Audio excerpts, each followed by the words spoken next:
السلام علیکم ورحمۃ اللہ وبرکاتہ۔ میرے عزیز ساتھیوں، میرے محترم دوست، عبادت کی دو قسمیں ہیں، ایک حقوق اللہ اور دوسرا حقوق العباد۔ حقوق اللہ یعنی اللہ تبارک و تعالیٰ کا حق ادا کرنا، جیسے نماز، روزہ، حج و زکوٰۃ وغیرہ وغیرہ، اور حقوق العباد یعنی بندوں کا حق ادا کرنا، جیسے ماں باپ کا حق ادا کرنا، رشتہ داروں کا حق ادا کرنا، عزیز و اقارب کا حق ادا کرنا، بیوی بال بچوں کا، پڑوسیوں کا حق ادا کرنا۔ یہ ساری چیزیں حقوق العباد میں شمار آتا ہے۔ اور یاد رکھیں، اگر کبھی ہم اللہ کی نافرمانی کرتے ہیں اور جب ہمیں احساس ہوتا ہے اور اللہ کی بارگاہ میں جب ہم سچے من سے، سچے دل سے توبہ کرتے ہیں، تو اللہ تبارک و تعالی اپنے فضل و کرم سے ہمارے گناہوں کو معاف فرما دیتا ہے، ہماری توبہ قبول کر لیتا ہے۔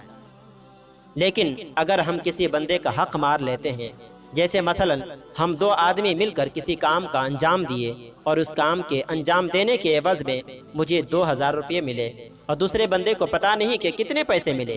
یا اگرچہ پتہ بھی ہے کہ لیکن کسی خوف کی بنا پر وہ کچھ بول نہ سکا اور آپ نے اسے 500 روپے دیے اور باقی پیسہ اپنے پاس رکھے، جبکہ دونوں کا حق برابر برابر ہوتا ہے، لیکن آپ نے 1500 روپے اپنے پاس رکھے اور 500 روپے اس کو دیے، تو 500 روپے آپ نے دوسرے بندے کا حق مار لیا، اس پہ ظلم کیا۔ لیکن کچھ دنوں کے بعد آپ کو جب احساس ہوا کہ میں نے فلاں کا حق مارا ہے، فلاں بندے کا حق چھین لیا ہے زبردستی،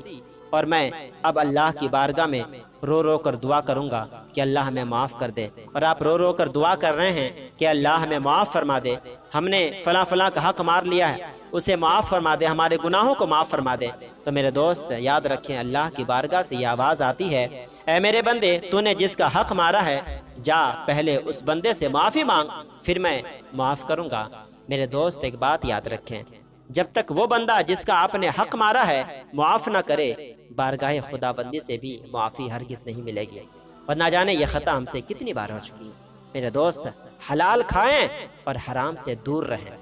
اور جب بندہ حرام کا ایک لقمہ اپنے حلق کے اندر کرتا ہے تو اللہ تبارک و تعالی اس بندے کی کوئی بھی دعا قبول نہیں کرتا۔ تو میرے دوست، کسی بندے کا حق نہ ماریں، اور میں ان احباب سے گزارش کروں گا کہ جنہوں نے آپ کا حق مارا ہے، آپ اسے معاف کر دیں تاکہ اللہ آپ کو معاف کرے، اللہ کی رضا کے خاطر اس کی خوشنودی کے لیے معاف کریں۔ اور یاد رکھیں کہ اللہ تبارک و تعالی معاف کرنے والے کو پسند فرماتا ہے۔ میرے دوست، کہیں ایسا نہ ہو کہ آپ نے جس بندے کا حق مارا ہے اور اس سے معاف کرائے بغیر آپ دنیا سے چل بسے، تو یاد رکھیں کل قیامت کے میدان میں وہ بندہ آپ کا گریبان تھام لے گا اور کہے گا، آپ نے دنیا میں فلاں جگہ فلاں چیز میں میرا حق چھین لیا تھا، میرا حق مارا تھا، آپ مجھے اس کا بدلہ دے دو، آپ میرا حق دے دو۔ تو کیا میرے دوست آپ وہاں اس کا حق دے پاؤ گے،